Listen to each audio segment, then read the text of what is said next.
अस्सलाम वालेकुम, मैं हूँ आपके साथ हलीमा सुबहानी। आज के इस वीडियो में हम बात करने वाले हैं 12th क्लास के बारे में।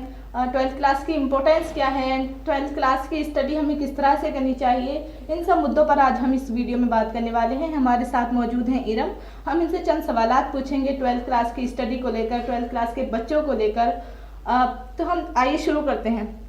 और हमारा सबसे पहला सवाल आपसे ये है, what is 12th class and what is its importance? There are many importance of 12th class.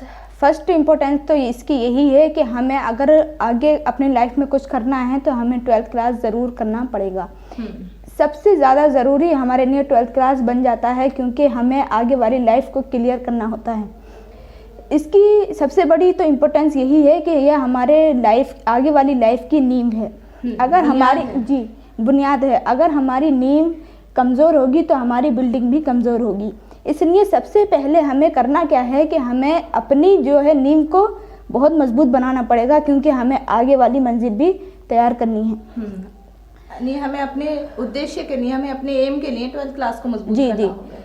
तो इसके मतलब इसे मजबूत करने के लिए कुछ बच्चे तो ऐसे ही टाल देते हैं कि कुछ भी नहीं होता, 12th क्लास हो जाएगा, आगे वाले यूनिवर्सिटीज़ में भी एडमिशन मिल जाता है। लेकिन मैं उनकी सोच को सही नहीं समझती। मैं ये कहना चाहती हूँ कि जो भी बच्चे ये सोचते हैं कि 12th क्लास आसानी से हो जाएगा, कुछ भी नहीं होता, और सिर्फ चीटिंग के ऊपर डिपेंड रहते हैं, तो मेरे उनके लिए जवाब ये है, मैं ये कहना चाहती हूँ कि वो इसे आसानी में ना लें, क्योंकि जिसने इसे आसानी में ले लिया वो समझ लीजिए उनकी लाइफ क्लियर नहीं है। वो ऐसा क्यों करते हैं मैं ये बता सकती हूँ। ये वैसे यूँ करते हैं कि उनके पास कोई एम नहीं होता, उनकी लाइफ का कोई एम नहीं होता, उनके जीवन में कोई मतलब उनकी इच्छा नहीं होती कि हम कुछ बने, बस वो टालते ही रहते हैं। कोई अपने माँ बाप पर डिपेंड रहता है, कोई ऐसे ही टाल देता है, तो ये गलत करते हैं जो भी करते हैं। मैं तो ये कहना चाहूँगी कि अगर आपको आगे वाली लाइफ में कुछ करना है तो आपको ज़रूर 12th क्लास बहुत मेहनत के साथ पढ़ना होगा। अच्छा, हमारा अगला सवाल आपसे ये है कि बच्चों में ये बहुत कमी देखी जाती है कि वो पढ़ते नहीं, पढ़ाई को सीरियस नहीं लेते, तो इसके लिए बच्चों को क्या करना होगा? सबसे पहले तो बच्चों को ये करना पड़ेगा कि उन्हें अपना एम अपने सामने रखना होगा कि मुझे बनना ये है, मुझे यूपीएससी करना है, मुझे नीट करना है, मुझे डॉक्टर बनना है, इंजीनियर बनना है, आईपीएस बनना है, आईएएस बनना है। जब उनके सामने उनकी इच्छा होगी, उनका एम होगा, उनका नॉलेज गेन करने का कोई इरादा होगा, तब वो सही से स्टडी कर पाएंगे। और मैं तो सबसे पहले ये जानती हूँ कि कोई जीनियस बच्चे को ये ज़रूरत नहीं होती कि कोई उन्हें ये राह दिखाए कि तुम पढ़ो या तुम नॉलेज के लिए कुछ करो। जीनियस बच्चा, इंटेलिजेंट बच्चा खुद ही कोशिश करता है और आगे बढ़ता चला जाता है। मैं ये कहती हूँ कि कुछ बच्चे सोचते होंगे, वो सोचते भी हैं कि पता नहीं टॉपर बच्चे क्या करते हैं, कुछ मंत्र पढ़ते हैं, दुआ पढ़ते हैं, लेकिन ऐसा नहीं होता। जो मेहनत करते हैं वो पास होते हैं और अच्छे नंबरों से पास हो जाते हैं। हार्ड वर्किंग हमारी लाइफ में सबसे ज़्यादा बहुत ज़रूरी है, क्योंकि the future depend on what you do today, यानी यू डू टुडे। जो आप मतलब आपका जो फ्यूचर है आपके फ्यूचर पे डिपेंड करता है, प्रेजेंट पे डिपेंड करता है कि आप अपने फ्यूचर में क्या बन सकते हैं और क्या अपने आप को तैयार कर सकते हैं। इसके लिए हमें आज ही से तैयारी करनी होगी, हमें अपना आज सुधारना होगा, हमारा फ्यूचर खुद ही सुधर जाएगा। कुछ बच्चे ये सोचते हैं हमारा पास्ट अच्छा नहीं हुआ तो प्रेजेंट में क्या करूं, मैं कैसे करूं, फ्यूचर भी मेरा अच्छा नहीं हो पाएगा। तो मैं उनके लिए कह दूं कि अगर आपका पास्ट अच्छा नहीं गुजरा है तो आप अपने पास्ट को भूल जाइए और प्रेजेंट में इतना लग जाइए कि आपका फ्यूचर संभल जाए। और मतलब जो भी होता है कि आपने कहा कि वो क्या करें, इसके लिए पढ़ाई करें। बच्चे कुछ कहते हैं कि हम किस तरह से करें, फंस जाते हैं वो। तो मैं उसके लिए ये बता दूं कि वो फंसे नहीं, ये नहीं सोचते हैं कि मुझे करना क्या है, बस उसके लिए हल तलाश करें, उसके लिए इतने रास्ते निकालें कि मुझे लाइफ में कुछ करना है तो मुझे किताबें पढ़नी पड़ेंगी, मुझे 12th क्लास करना पड़ेगा।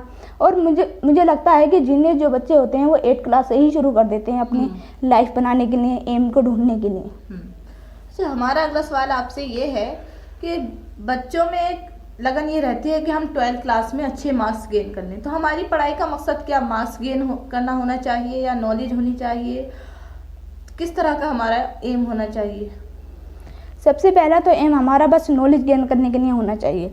कुछ बच्चे ये सोचते हैं मार्क्स आ जाएंगे तो यूनिवर्सिटी में एडमिशन मिल जाएगा, लेकिन नहीं। अगर आपके मार्क्स आ गए हैं, और मार्क्स से कुछ बच्चों की चीटिंग से भी आ जाते हैं, और मैं ये कह दूं कि मार्क्स वाले बच्चों की अहमियत नहीं होती, ज़्यादा अहमियत नहीं देखी जाती, उनकी अहमियत उन्हीं की होती है जिन पर नॉलेज होती है।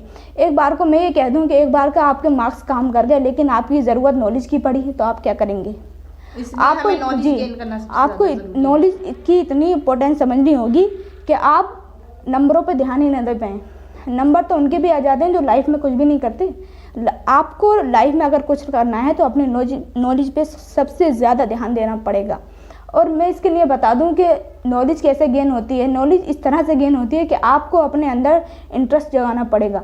कुछ बच्चे सोचते हैं कि इंटरेस्ट शायद कहीं मिलता होगा, कोई टीचर देता होगा, कोई डॉक्टर देता होगा, लेकिन नहीं।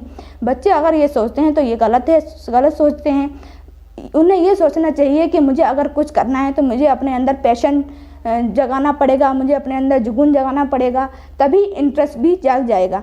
अगर आपके अंदर इंटरेस्ट नहीं है तो समझ लीजिए आपकी लाइफ अधूरी है, आप पढ़ना नहीं चाहते। यानी अगर हमें अपनी लाइफ में कुछ करना है तो इंटरेस्ट जगाना होगा जिससे कि हम आगे पढ़ाई कर सकें। अच्छा, हमारा अगला सवाल आपसे ये है कि बच्चे अपना टाइम टेबल प्रिपेयर नहीं कर पाते, तो इसके लिए बच्चों को क्या करना होगा? सबसे पहले मैं बता दूं कि इंग्लिश का बड़ा आसान सा फॉर्मूला है कि no study no confusion, less study less confusion और मोर स्टडी मोर कन्फ्यूज़न। मैं ये बता दूं कि अगर हमारे पास स्टडी करने का कोई मौजू नहीं है, मतलब नहीं है, तो समझ लीजिए हम स्टडी नहीं कर सकते। इसलिए अगर हम नो स्टडी जो ये वाला फॉर्मूला है कि नो स्टडी नो कन्फ्यूज़न, तो वो उन्हीं बच्चों के साथ होता है कि जो बच्चे पढ़ते नहीं हैं। जो बच्चे पढ़ते नहीं हैं उन पे ये बहुत अच्छा सूट भी करता है, क्योंकि वो चाहते ही नहीं है पढ़ना। अगर वो पढ़ना चाहेंगे तो उन्हें ये ज़रूरत ही नहीं पड़ेगी कि कोई हमें कुछ बताए। तो इसके लिए मैं ये कहूँगी कि आप ज़्यादा से ज़्यादा कन्फ्यूज़न इकट्ठा कीजिए, क्योंकि कन्फ्यूज़न अगर आप इकट्ठा करते हैं तो आपको सॉल्यूशन ढूंढने के भी रास्ते मिल जाएंगे और आप खुद ब खुद उन्हें तलाश कर सकते हैं कहीं से भी। हमें कभी कभी ये होता है कि टीचर हमारे पास नहीं होता और हमें पढ़ने की सख्त से ज़रूरत होती है कि हमें ये चीज़ हमें ऐसे ही मिल जाए और हम अगले दिन जाके बता दें। तो इसके लिए ये करना पड़ेगा कि आपको कन्फ्यूज़न ढूंढना पड़ेगी और कहीं ना कहीं से आपको उनके लिए राह तलाश करना पड़ेगा। हमारे पास कंफ्यूजन होता है तो हमारे पास क्वेश्चंस भी आ जाते हैं, क्वेश्चन बन जाते हैं और फिर हमें उसके आंसर मिल जाते हैं। फिर आंसर और क्वेश्चन मिलने से हमें ये होता है कि हमारी नॉलेज बढ़ती चली जाती है और नोट्स तैयार हो जाते हैं। नोट्स किस तरह से बच्चे प्रिपेयर करें? बच्चे बड़े कंफ्यूज रहते हैं इस बात में कि वो नोट्स को वो बहुत ज़्यादा बड़ा कर लेते हैं, तो इसके लिए बच्चों को क्या करना होगा? मैं बता दूं, इसके लिए नोट्स तो बच्चों को छोटे से छोटे तैयार करने चाहिए, क्योंकि छोटे नोट्स जो होते हैं हमारे एग्ज़ाम टाइम पे बड़ी हेल्प करते हैं। क्योंकि एग्ज़ाम टाइम पे हमें नहीं लगता कि हम इतना बहुत सा तैयार कर लें और हमें रिवाइज करने का भी टाइम नहीं मिले।